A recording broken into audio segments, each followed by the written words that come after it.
Bonjour, bonjour les amis, les co-créateurs. Marie-Malaya, facilitatrice de la vie de vos rêves. Capsule numéro 2 concernant nos freins.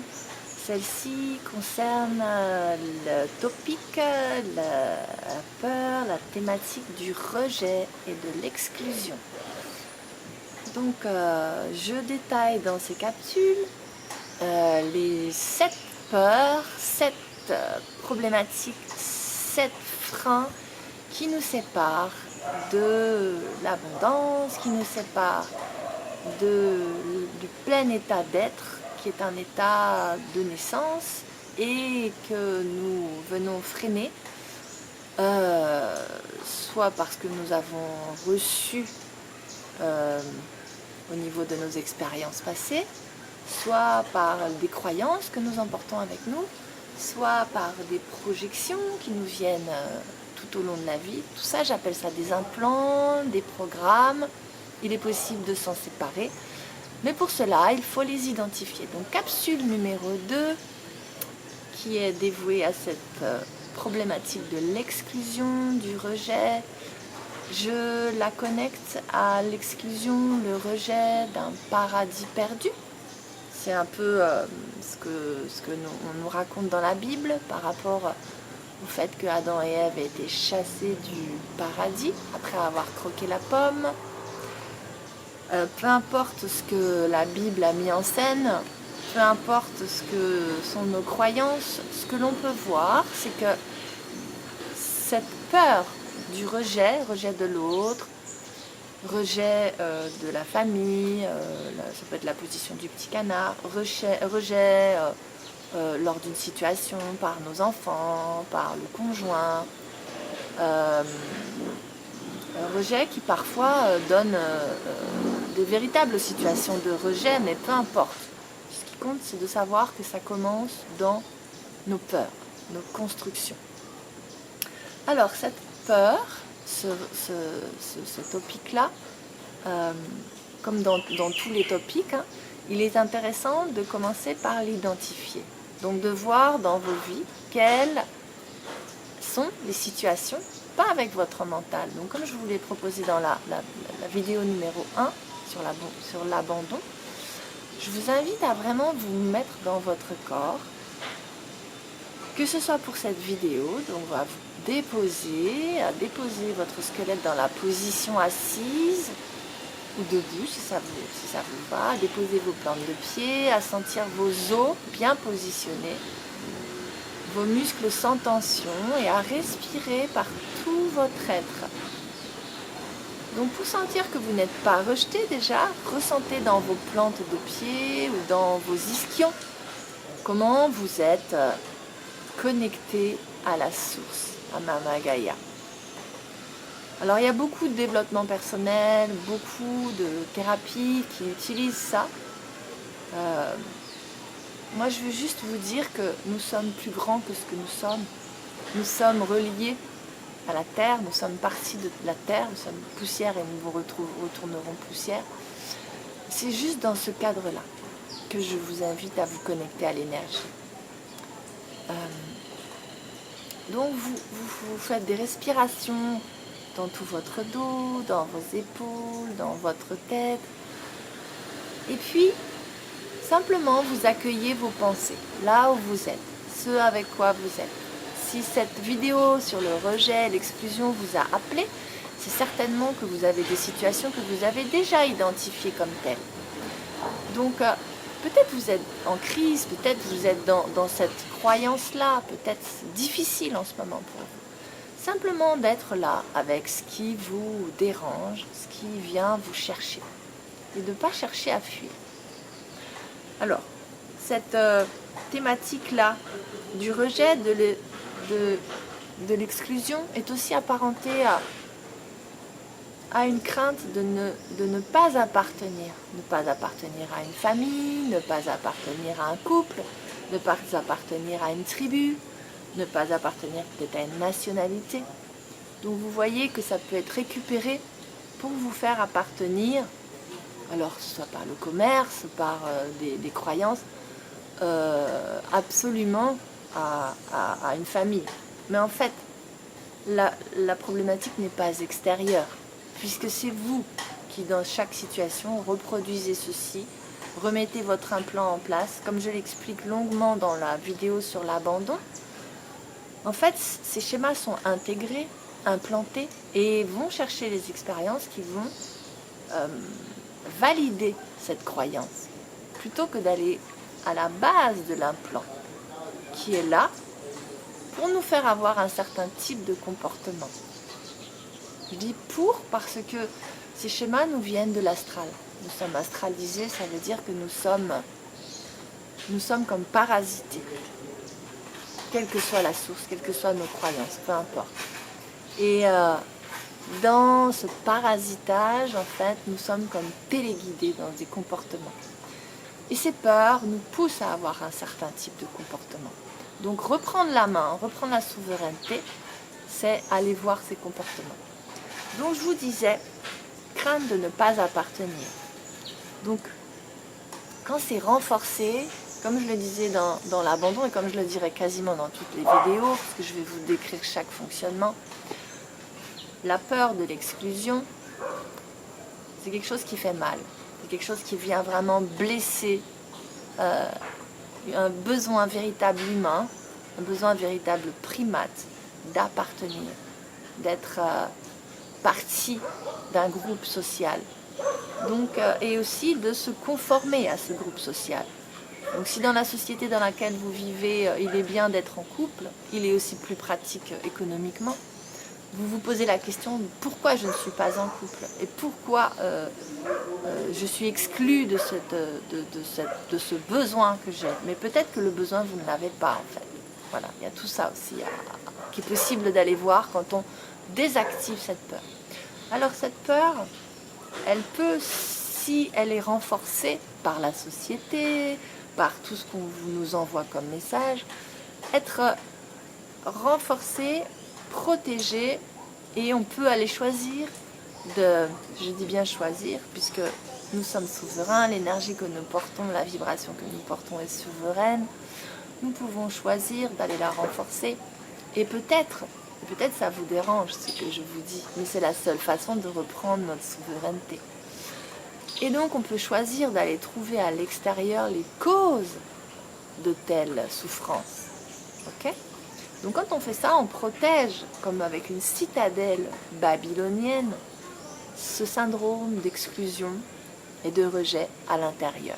Et nous nous sentons de plus en plus exclus, de plus en plus seuls, de plus en plus mal. Donc ça peut nous amener à la dépression, ça peut nous amener à l'extrême solitude, ça peut nous amener à nous accrocher à des personnes qui ne sont pas du tout adaptées à nous. Ça peut nous amener aussi à nous accrocher dans nos rapports familiaux, à nos enfants, à avoir des comportements, eux, qui sont inadaptés puisqu'ils ne vont pas dans le sens de s'attacher à nous. Ça va dans le sens d'accepter aussi des choses inacceptables et de ne pas les pointer pour sauver une relation qui nous permet de croire que nous ne vivons ni rejet ni exclusion. Vous voyez, ça peut aller loin. Ça va à terme nous amener à perdre nos forces, puisque l'essence que nous sommes ne trouve aucun lien accordé à qui nous sommes à l'extérieur. En fait, nous sommes faits d'une certaine type de fonctionnement, de besoin, de qui nous sommes, de créativité de nous-mêmes, je dirais. Et la façon que nous avons de la mettre en œuvre par l'action, par la relation, par les paroles, par les pensées dans le monde, vient susciter une source d'énergie, plus ou moins. Et plus nous sommes dans le mensonge extérieur, et plus nous nourrissons le faux, et moins nous avons d'énergie. Parce que, évidemment, cette source d'énergie à l'intérieur ne va pas donner le crédit à ces mensonges. Elle va au contraire se tarir pour vous dire, écoutez, là, il va quand même falloir aller voir ça de près. Ok ? Donc ça, c'est Voilà, j'avais aussi noté, quand on va trop loin, il n'y a pas de trop, il n'y a pas à polariser, il n'y a pas de trop, il n'y a pas de trop peu, mais il y a de la souffrance, c'est ce que je veux dire. Quand il y a ressenti de souffrance, par rapport à cette thématique d'exclusion, de rejet, on peut aller vers la paranoïa, puisque tout à l'extérieur est hostile. On peut aller vers un complexe de persécution. Donc là, c'est aussi complètement extrême. C'est-à-dire que on ne va absolument pas voir à l'intérieur et on va voir toutes les causes à l'extérieur. Donc, voilà, pour faire simple, vous voyez de quoi je parle. Évidemment, il y a, comme dans les 6 autres peurs, une porte de sortie. Et la bonne nouvelle, c'est que non seulement il y a une porte de sortie, mais nous ne sommes pas enfermés en fait. Nous sommes à l'intérieur d'une citadelle que nous avons construite. Je dis nous parce que j'ai encore affaire à des thématiques de ces ordres-là. Je ne suis pas du tout à l'abri. Et quand je suis confrontée à ça, donc je me place dans le calme, le repos, le souffle, l'écoute de mon cœur. Et puis, je vois comment ça fonctionne en fait, ce petit message dans la tête qui n'a rien à voir avec la paix que je ressens dans mon corps. En fait, je reviens à ce que je disais au départ. Quand je suis connectée à l'énergie qui est là, quand je n'attends pas de l'extérieur, de stimulation ou de validation de ce que je vis, alors j'émane la pleine souveraineté de mon être, la pleine énergie, la pleine vibration de qui je suis. Tout est complètement aligné, mes cellules, mon champ quantique aussi, au niveau quantique, donc qui est au champ subplan, qui est vraiment au champ subatomique. Tout est complètement aligné, tout résonne, tout vibre en parfaite harmonie, et forcément, non seulement je suis dans le bien-être, parce que cette vibration c'est celle de l'amour, mais évidemment, un être de cet ordre-là attire les personnes qui vont vibrer avec, attire les bonnes relations, transforme les relations. Donc, dans un premier temps, je vous propose juste d'observer, parce que ce syndrome-là du rejet, de l'exclusion, met en jeu les relations aux autres. Et avant tout, la relation à l'autre, c'est déjà la relation que nous-mêmes, nous avons avec nous-mêmes. Donc, apprendre à s'aimer, apprendre à vibrer, à être dans l'immobilité, la tranquillité, observer vos pensées, observer aussi les paroles qui émanent de vos pensées, observer les actions qui émanent de vos pensées, et revenez à la source, puisque le rejet, c'est vraiment